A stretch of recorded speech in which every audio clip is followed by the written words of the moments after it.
Hi, I'm Mark Wybrow and this is Electronic Cafe, the channel dedicated to the lovers of electronic music. And I am Andy McNabb. Let's get started.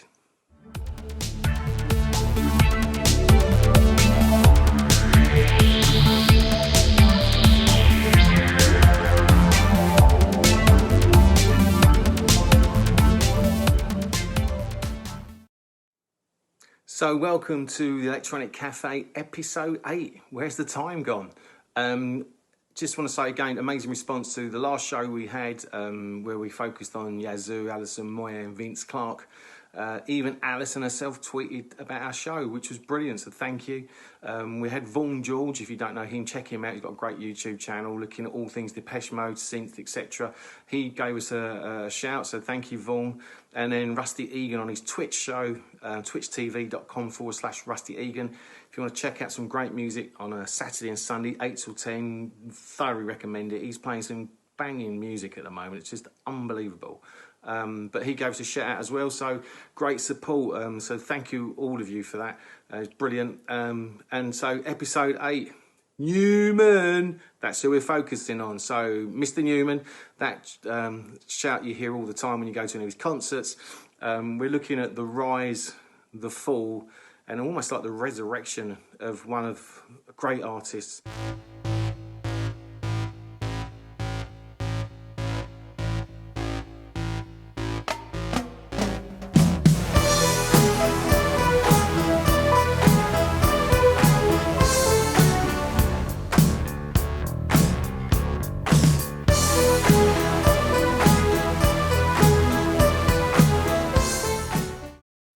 Gary Anthony James Webb was born on the 8th of March 1958 in Hammersmith, London, and is an English singer, musician, songwriter, composer and record producer.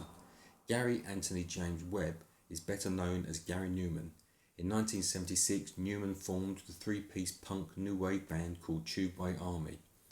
Numan was the singer and guitarist, along with Paul Gardner on bass and Jess Lydiard on drums, and they were signed to the Beggars Banquet independent record label in 1978.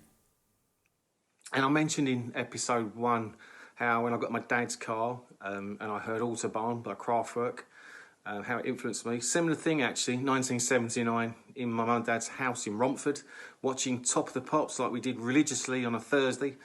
And this guy is on the stage with a brilliant band name called Tubeway Army. And there he is, Gary, in all his sort of white paled faced eyeliner, looking amazing, and this riff of Our Friends Electric. And even my dad turned around to me and went, Jesus, that guy's really cool. And I was like, oh my God, he's like the new Bowie at that time. It just, that particular performance on Top of the Pops is one of the, there's about 10 or 12 performances I can remember certain people, and that is one of the strongest that I remember. And at 16, I went to Hammersmith Odeon. I saw a support band, which was two people from Liverpool, one on the bass guitar, one on the synthesizer, and a rhythm track, or reel-to-reel tape player, which was called Winston, and that band was Orchestral Manoeuvres. And then what followed after that was one of the most mind-blowing stage sets I've ever seen. And in fact, it was so good, I've still got the original programme from that night, framed with the signed picture of Gary above. This was the touring principle based on the Pleasure Principle album, and I was probably buzzing for 6 months. I couldn't stop talking about it. The light show, the sound was just so brilliant. He will stay in my head as a Numan fan for, along with him and Depeche Mode, probably the two sort of bands, artists that I've seen the most live. And, you know, let's make no mistake, he had a real bad patch, which we'll look at a bit later. But for part 1, we want to look at the glory years. So let's get cracking and look at the amazing Gary Numan. So the first sort of debut album with Gary's band, Tubeway Army, was released in '78. It had an initial limited run of about 5,000 copies on blue vinyl, which sold out, but it didn't chart. But then when it was reissued in '79, really at the height of Replicas' success, there was a really good cover art which looks like Numan's face, and it made number 14 in the UK album charts. And it was kind of, Tubeway Army, although it was the debut, it was kind of seen as a very transitional album. There were some punk tinges with tracks like That's Too Bad, Bombers, and then electronic music and science fiction with imagery of replicas kind of really started coming through, filtering through this first album. The first track, since the Sirens, was borrowed. There's like an opening line, I think, from a Philip K. Dick novel. Then there's Stealing You, which contained references to androids. Just my still friend and me. I stand brave by his side. There's a number of other tracks that feature sort of primitive synthesizers, and that was a kind of legacy of Numan chancing. He just literally came across a synth. I think it was a Mini Moog in a studio and just hit it, and that was the transformation piece. The album's lyrics are generally inhabited and kind of, Numan does his really kind of dystopian view of the world in a lot of his albums, which he keeps doing actually, but it works for him, and he's acknowledged William Burroughs as an influence. There's a track called Friends, which I think talks about male prostitution. Every Day I Die was about teenage masturbation. Joe the Waiter referenced drug addiction, but I love that song. Just a really nice, simple riff. There's a Life Machine. I think that was like the perspective of a comatose man on life support who can only watch from somewhere as the loved ones come and go. The album ranged from hard rock with punk, and there's some really good stuff, and it's saying some acoustic stuff like Every Day I Die and Joe the Waiter. I think the influences on this album are really strong. They include like Bowie, sort of the Ziggy and Berlin eras, early Roxy, bit of Brian Eno, bit of Velvet Underground, and very early Ultravox. You can see those influences there. And he's performed these tracks on this album since his solo career. So it's things like, what was it? My Shadow in Vain, Every Day I Die, Dream Police. They're kind of tracks that he puts in some of his sets quite regularly going over the last few years. So yeah, an interesting album, a massive sort of, I guess it's a stepping stone rather to what was to come next. As Andy said, Tubeway Army was the debut album released by Gary Numan in 1978. It was preceded by 2 singles, That's Too Bad and Bombers, but neither of these songs feature on the album. In fact, no singles were released from the album, which is quite strange in itself as it has some really strong songs. Listen to the Sirens, My Shadow in Vain, Every Day I Die, My Love is a Liquid, and the Bowie-esque acoustic Joe the Waiter. At this stage, Gary Numan wasn't releasing albums under the name Gary Numan. This album and the following album, Replicas, were both released as Tubeway Army, not Gary Numan.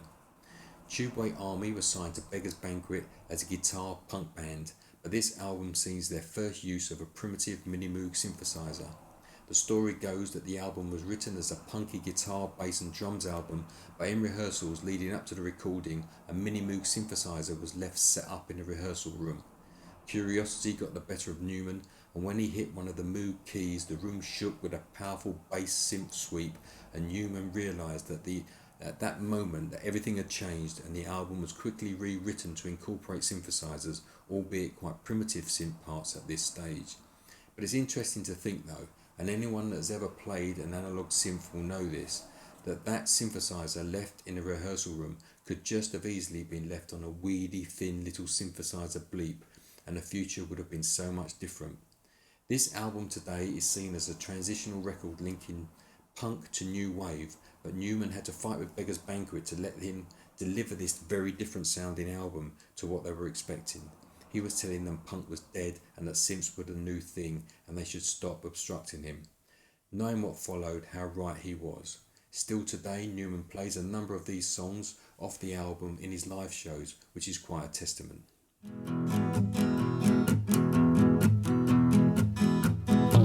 We burned out and the line went dead. At 6 o'clock, I felt so alone.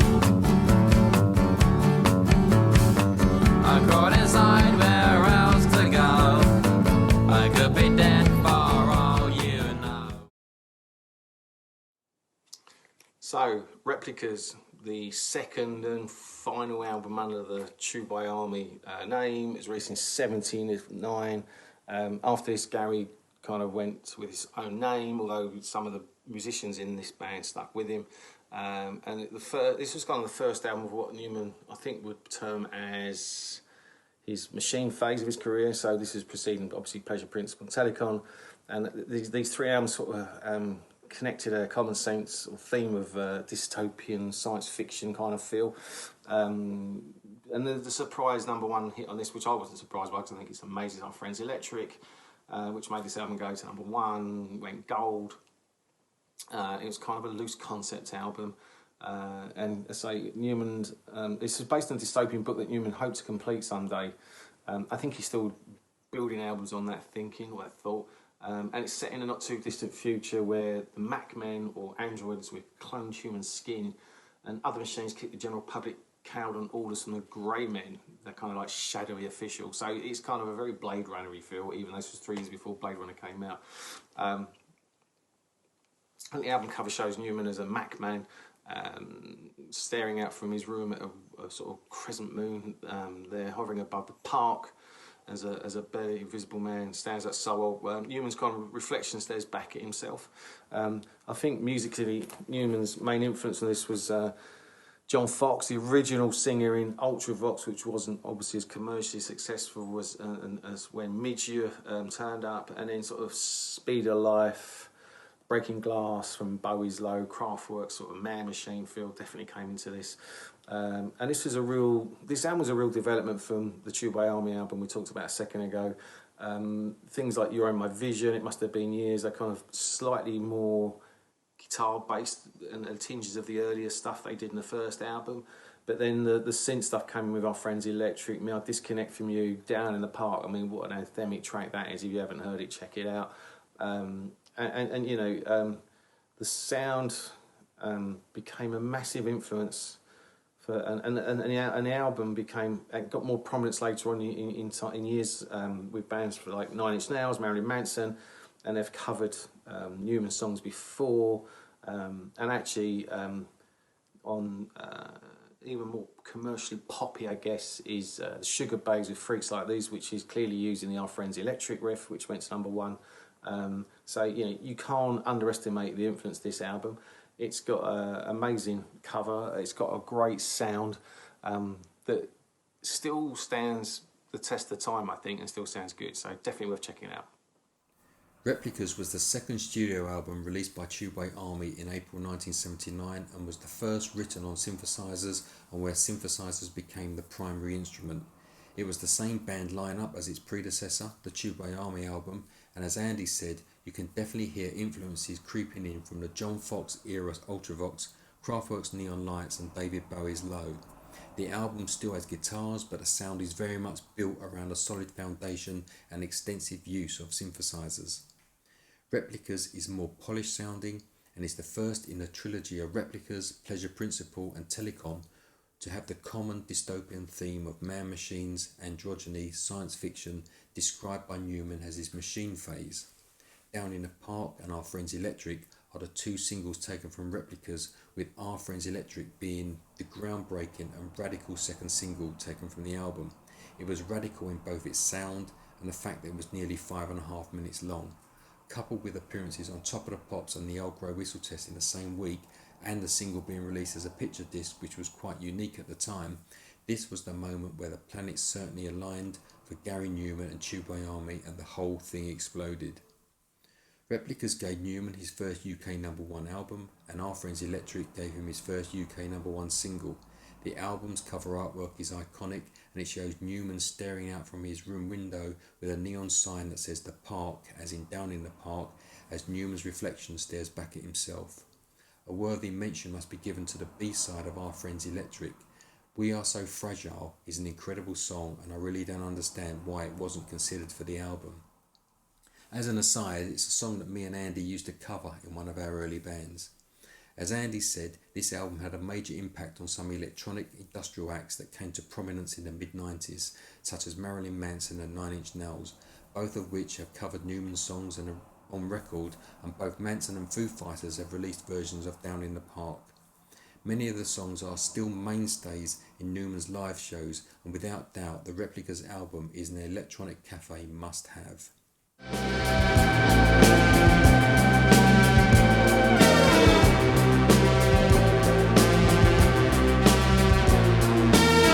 So I opened the door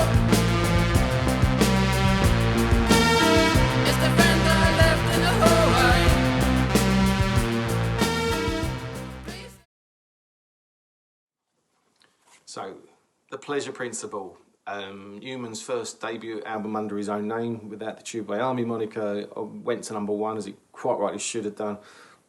Just still, to me, my favourite Newman album.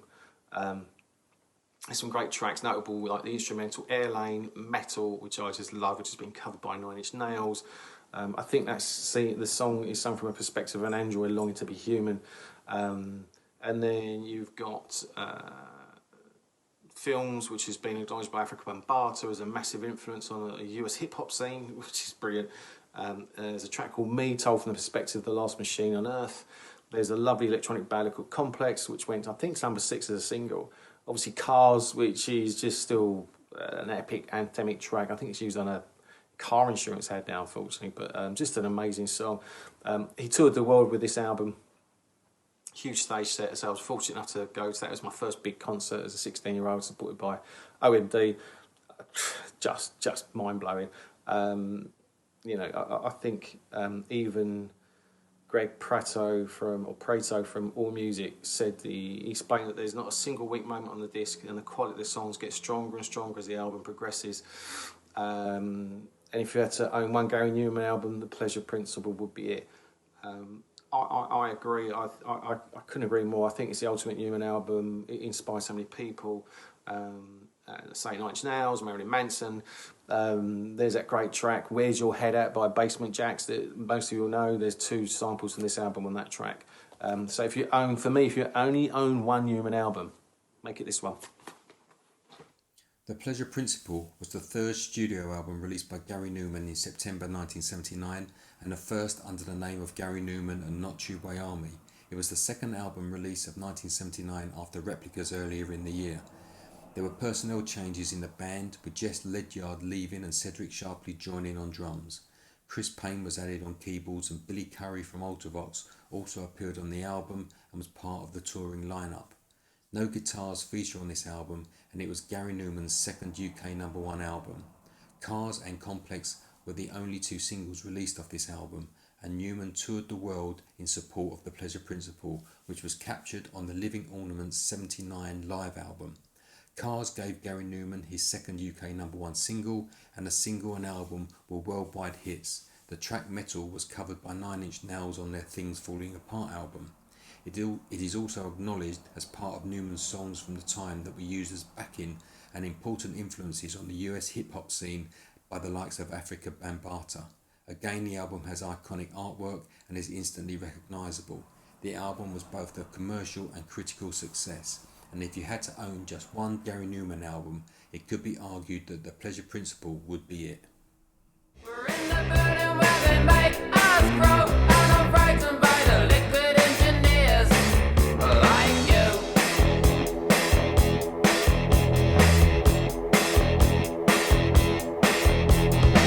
My memory heart is sure to fail. I could crawl around the floor just like a real. So, Telekon, Newman's 2nd album under his own name, again went to #1, 3rd consecutive #1 album, and this was kind of the final album that Newman termed as the machine section of his career, following Replicas and Pleasure Principle. I think in contrast to the Pleasure Principle, though, it didn't have many guitars, if any. This had much heavier use of those and strings, along with some nice synth textures. The tracks like the Joy Circuit, which use the violin and synth, works really well. And again, there's some references to William S. Burroughs, who was a massive influence on him. And although the lyrics were still an exploration of dystopian future in pieces, with the title track and I Dream of Wires, Telekon also took stock of the artist's massive celebrity status in songs like Remind Me to Smile, where there's lyrics like reconsider fame, I need new reasons, this is detention, it's no fun at all, and then Please Push No More again, kind of like a plea to say, just give me some space. But then there's some upbeat songs like I'm an Agent, The Joy Circuit, to mood pieces like Sleep by Windows, Remember I Was Vapor. I think typically Newman's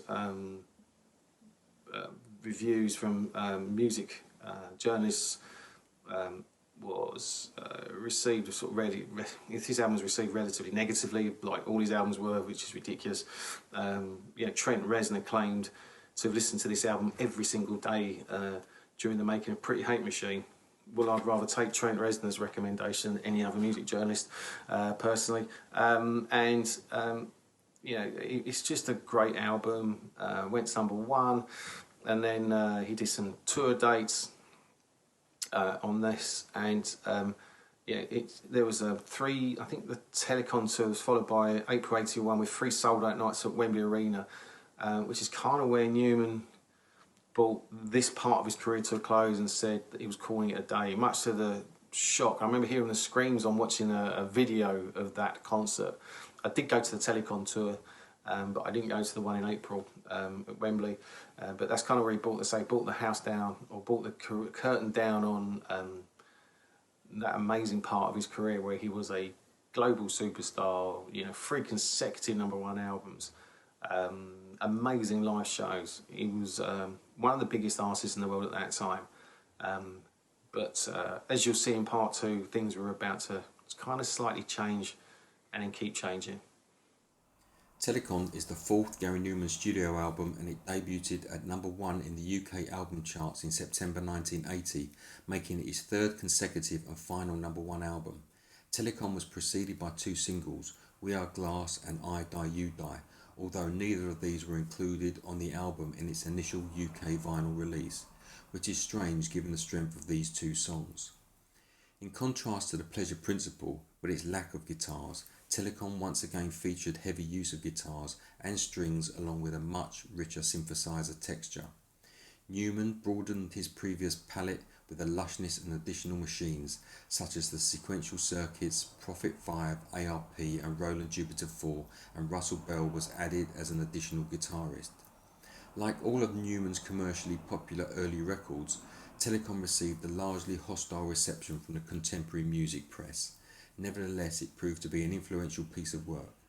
As Andy mentioned, Trent Reznor from 9 Inch Nails claimed to have listened to it every day during the making of Pretty Hate Machine, and Trent Reznor has been a huge supporter and friend of Numan in recent years. Robert Palmer collaborated with Numan on a really good version of I Dream of Wires, which appears on his Clues LP in the same year Telekon was released. The album's artwork is distinctive, all black with just Numan's face and the 4 crossing red lines. From late 1980 to early 81, Numan toured the UK, Europe and North America in support of Telekon, and this is captured on the Living Ornaments 80 live album. It's a close run thing between Replicas, The Pleasure Principle and Telekon, but I think Telekon is my favourite Numan album. Andy's is The Pleasure Principle. Following this album and tour, Numan played 3 nights at Wembley Arena. These 1981 shows were captured and released as the Living Ornaments 81 live album, released in 1983. Through disenchantment and exhaustion, these shows were billed as Numan's farewell concerts, although he would go on to play a series of US club dates the following year and return to large-scale touring in 1983. I guess in hindsight, Telekon could be viewed as the start of the decline of the early phase of his career, so be sure to watch Electronic Cafe Gary Numan Part 2. But Telekon is a great album and needs to be listened to if you've not heard it, or listened to again if you have heard it.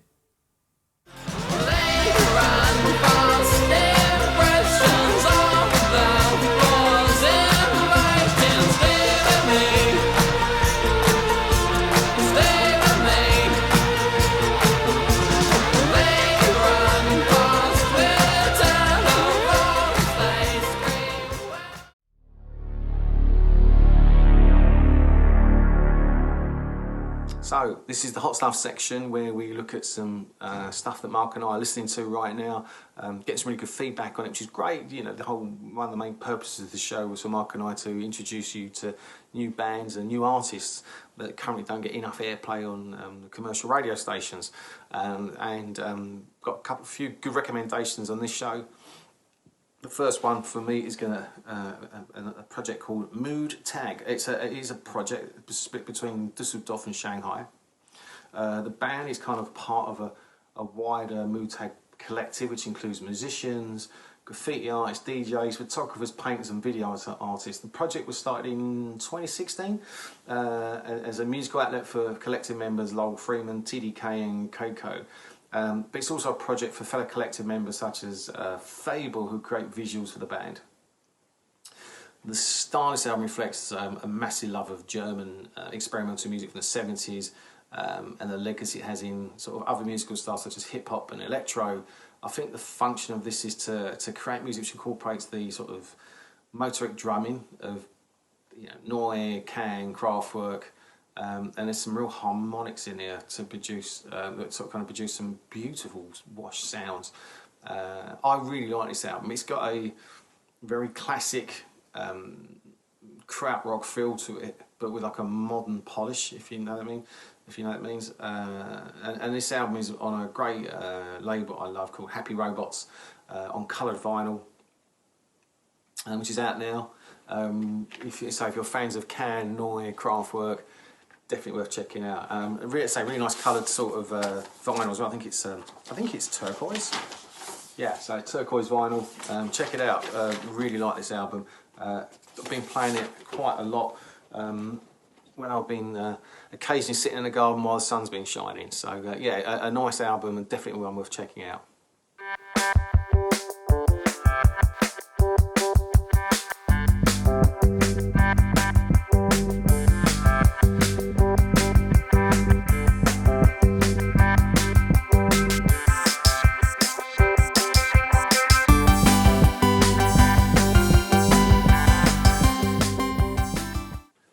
And the second and final album I recommend in Hot Stuff section is by a guy called Ben Lucas Boysen. He's a Berlin-based composer who's classically trained from the age of 7, and he's been releasing albums since 2013. Mirage, this album is his brand new one, and I think it personally represents his most affecting statement to date. This piece of work boasts the presence of a kind of bunch of classy collaborators, including composer and cellist Anne Muller, and a saxophonist from Austria called Daniel Thorn.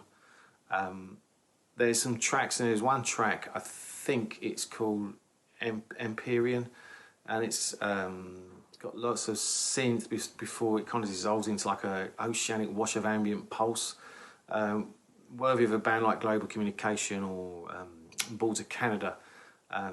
And it has an effect almost like being cocooned in a childhood sort of blanket. There's amazing piano sounds in this, like digital acoustic, on a track called Kenotaph. And when you listen to this album, it's really funny actually. My wife heard bits of it playing in my study and went, "Is this something you're working on?" And I said, "I wish." It's just a really nice, beautiful piece of work. Now I know I normally talk about good dance beats or good electronic stuff that's got great sort of high energy stuff built into it, or quite big and danceable. This is it's just like a cloud of beautiful music. Definitely worth checking out. And I think it, again, a bit like Spirit of Eden, or some of Sylvian's solo stuff. The more you play this, the more you'll play it. Definitely worth checking out. I say this is Ben Lucas Boysen, and this is an album called Mirage. Check it out.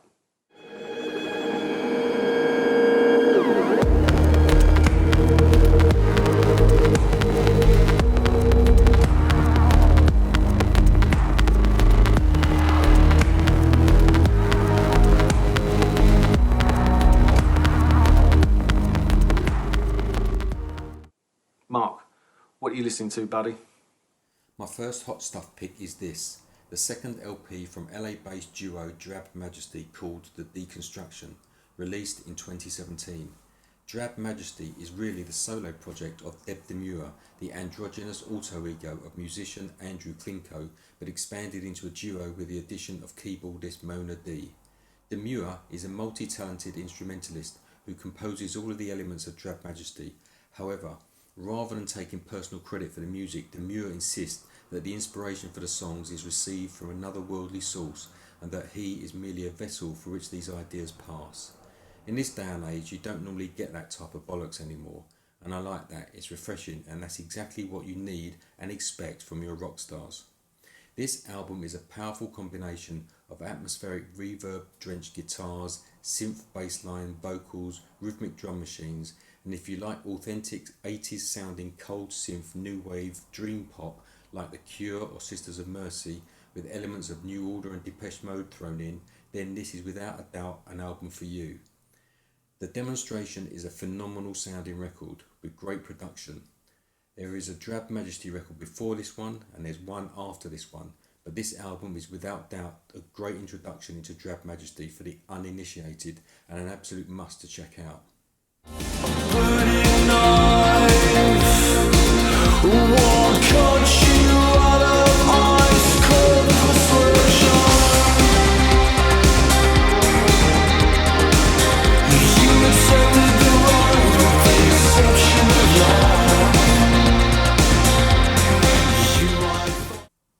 My second hot stuff choice is this, Lights and Offerings by Mirrors, released in 2011.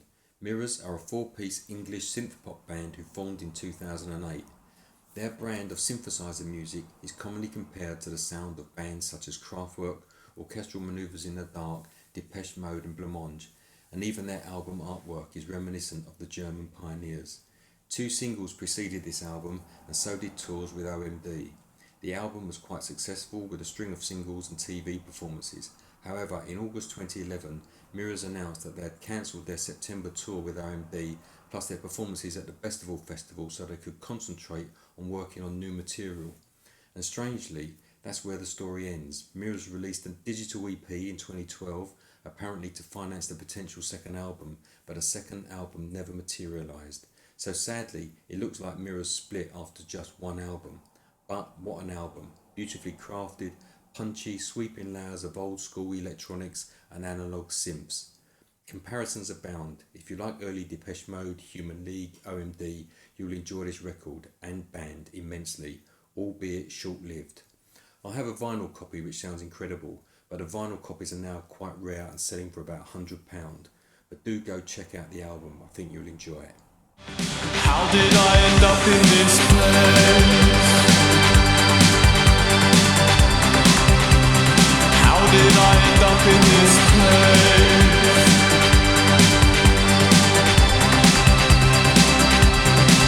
When did I start